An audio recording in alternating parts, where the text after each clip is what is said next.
Hi there, welcome to Nepi Invest. In today's video, I'm going to be discussing absolutely fascinating company, Telix Pharmaceuticals. I actually have never done a video on this company in the past. I've been following them, but a few things have held me back from either taking a position in this company or even just doing a video, and that is the fact that the valuation of this company is really, really high. So the market is expecting massive things from this company. The current market cap of this company right now is $2.2 billion. But when you compare the valuation of this company to the financials of the company, there is a bit of disconnect. So again, the market is expecting a massive future, huge future in this company. So for instance, 1 year ago, this company had cash receipts in one quarter of about $1.5 million. Not only that, this company is burning through a lot of cash. And they can do that because they have a high valuation. They've been doing market raisings or capital raisings. So they've been bringing more and more cash into the business and they are spending like there is nothing else. And it looks like this could be the June quarter, could be the turning point for this company in terms of the cash receipts and revenue coming into this business. So that's the first reason I want to talk about Telix Pharmaceuticals in this company. Is just it is a fascinating company, and it looks like this could be the turning point. The second reason I want to talk about this company in regards to their June quarter Appendix 4C is we can explore the difference between cash receipts and revenue. So a lot of times there's not going to be much difference between these two simple concepts, but there is a difference, and that difference is perfectly explained when you do look. Well, should be perfectly explained, but it should be apparent, but maybe that's a better word, apparent when you look at Telix Pharmaceuticals June quarter Appendix 4C, because there is a big difference between revenue and cash receipts for this company in this particular quarter. Now, on to why I think Telix Pharmaceuticals is a fascinating company. And Telix itself is just a combination of the words target or targeting and helix. And Telix Pharmaceuticals isn't a very old company, been around for about 7 years, since 2015. This company is all about solving the problem of how to treat cancer effectively. Now, humanity is becoming better at how we treat cancer, but we haven't really perfected treating cancer. And Telix is trying to solve this problem using molecularly targeted radiation, MTR. And one of the advantages of MTR is that traditional therapies in regards to cancer just really focus on the targeted cells. But MTR are designed to destroy the tumor target plus adjacent tumors and supportive cells, and that's called bystander effect. So have a look at the research this company has done. Go to the website and go to maybe the prospectus that they did release in 2017. This company listed on the ASX then. A lot of information around this company in that prospectus and any presentation this company has released. I am no expert on MTR or anything like this, so I can't do justice on how impressive this technology is. Another reason to be impressed with Telix Pharmaceuticals is when you look at their core pipeline. I took this particular slide from a presentation the company released a few months ago, and they have a lot going on. But the impressive thing here is the stages where their products are in. So a few products are in the commercial stage, so they are selling products right now. A few other products are in the phase 3, phase 2, phase 1. This is not one of those pharmaceutical companies where there is a binary outcome. Either the product is going to be successful or not. And there was a case just a month ago where an ASX company, a small cap pharmaceutical company, failed. One of their products failed through one of these phases. In fact, it could be the only product. And the share price of that company fell by something like 95%. Telix Pharmaceuticals won't have their problem. They're already in the commercial stage. And that is impressive for this company. And probably one of the reasons why this company has a valuation of $2.2 billion. Another reason I think this company has a valuation of $2.2 billion is the addressable market of some of these products. So the cancers they are addressing include prostate cancer, kidney cancer, and brain cancer. So a lot of things are going on for this company. But if you do like what they're doing, you will have to pay a premium at this point in this company's life. Now, just a few facts in regards to Telix, and I'm going to absolutely butcher pronouncing the founders' names, which are Christian Behrenbruch and Andreas Kluge. This company was founded in 2015 by these two gentlemen. More than likely, they're probably doctors as well. Maybe I should have said doctors. And the company listed on the ASX on the 15th of November 2017. The current CEO is also one of the co-founders, Christian B. He has a 7.4% stake in the company. The other co-founder, Andreas Kluge, also has about a 7.1% stake in the company. So the co-founders together have a 14.5% stake, which means with a valuation of $2.2 billion, both of those gentlemen have, well, their value of their holdings in this company are well over about $200, $300 million. So again, the market cap of Telix Pharmaceuticals is $2.2 billion. That's a share price of $7.09, and the share price has increased by 27% over the past 2 trading days since the company did release this Appendix 4C. So the market absolutely loves the potential of this company over the next 5 to 10 years, and the ticker code for Telix Pharmaceuticals is TLX.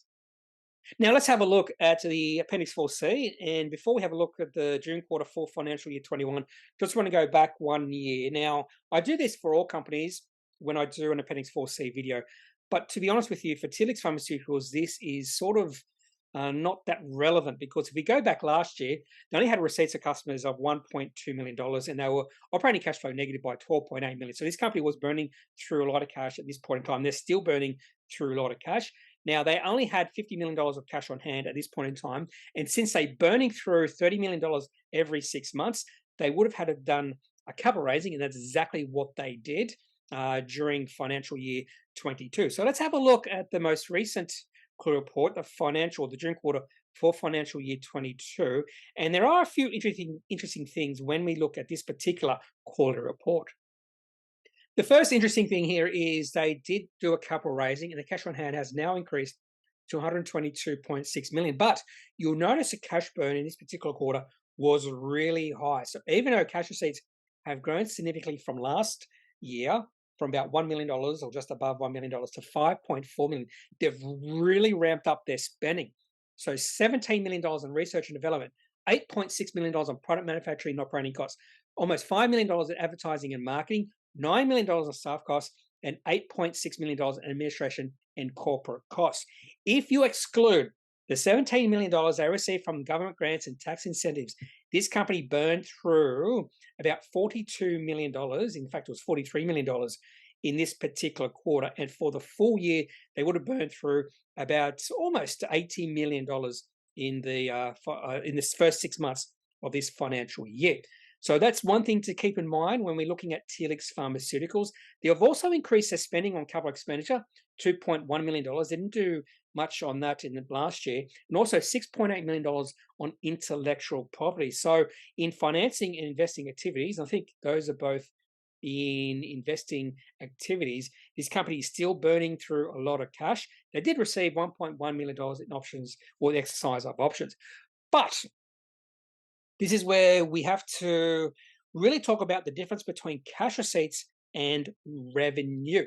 So if you looked at this particular quarter in isolation, you may not come away very impressed, particularly because they are burning through a lot of cash. So keep in mind, cash receipts for this particular quarter, $5.4 million. So why did the market, and why am I excited about Telix Pharmaceuticals? It all comes down to 2 particular sentences in the commentary of the Appendix 4C. And this is in regards to revenue the company generated in this particular quarter, because they started selling one of their products in the United States, and that's Illuccix. I think I have pronounced that right. And it just mentions here that Telix reports total revenue of $22.5 million, including $19.3 million generated from the sales of Illuccix in the United States in the 10 weeks following its first commercial sales. So remember, cash receipts were just over $5 million, yet they generated $22.5 million of revenue in this quarter. So why is there a significant discrepancy between cash receipts and revenue? And it's all about how, when you recognize revenue, so you recognize revenue almost instantly, but sometimes you don't get the cash around that sale for a while. It could be 3 months, 6 months, 9 months. And they actually mentioned this in the commentary. So the company notes that the net operating outflows used to calculate run rate includes only $3.8 million from US customer cash receipts compared to the US commercial revenue of $19.3 million. So a massive discrepancy between revenue and cash receipts due to timing, differences of revenue recognition and cash payment terms from distributors. So you can just imagine if you have a business and someone comes in, pays for one of your products, and as soon as they pay, you recognize that in regards to revenue. But if they don't pay it for 3 months, you can't recognize that in regards to cash flow until they've actually paid you for that product in actual cash. You receive the cash. So there's just a difference in the recognition of revenue compared to cash flow. And that's why there is a big difference between cash receipts for this particular quarter and the revenue they've generated. Now to the cash receipts history for Telix, and at one point in time, I wasn't going to include this particular slide in this video because I don't think the cash receipts history for Telix is all that relevant right now. It might become a little bit more relevant a few years down the line, but the receipts history from the March quarter 2019 to the March quarter 2022 really obsolete. There really is no relevancy here. And the best way to look at this is what our expectations in regards to cash receipts in the September quarter. And my expectations would be a 5-fold increase from the June quarter. So I would not be surprised to see cash receipts $25 or $30 million in the next quarter. And that's one of the reasons why the market is so excited about this company right now. Now let's have a look at the chart for Telix Pharmaceuticals. This goes all the way back to the end of 2017 when they listed on the ASX. This is the weekly chart. Nothing much happened with Telix Pharmaceuticals and the perception around this company for the first 6 months it was listed. In fact, the share price did dip to 50 cents from the time it listed. I think it listed around about 80 cents. So there was a lack of interest at that point in time. But from the low point of 50 cents, which was reached in March, April 2018, we have seen the share price steadily climb. In fact, it has risen from 50 cents to a high of about $8.75, which was reached towards the end of last year, the start of this year. But the share price did pull back in the first 6 months of this year from $8.75 all the way down to $3.50. And then in the last 6 weeks, we have seen increased interest in this company. We've seen 6 up weeks on higher volume as well, including the last week where we did see the company release their Appendix 4C. Share price did increase by about 30% during that week. And the share price has almost doubled from its low. Now, in regards to whether $2.2 billion is a fair valuation for this company, it's really hard to know because it's hard to actually understand or come to grips with the future cash flows around this company. It could be anything. So doing discounted cash flows in regards to Telix Pharmaceuticals, I think is a fool's game. It's almost impossible to do that. So to invest in Telix Pharmaceuticals right now, I think it does need a lot of faith in what this company could do in the future. The company is promising, in my opinion, but whether I'm willing to pay $2.2 billion for this company is another story. That's all I have for this June quarter Appendix 4C video for Telix Pharmaceuticals. First time I have talked about this company. It is a really intriguing, promising company on the ASX. My only problems with Telix Pharmaceuticals right now is the valuation, $2.2 billion. If the valuation of this company was $220 million, I would be all in on Telix Pharmaceuticals. But the future is looking bright for this company, and potentially in 10 years' time, we could be looking back to right now and thinking $2.2 billion for Telix Pharmaceuticals is or was an absolute bargain.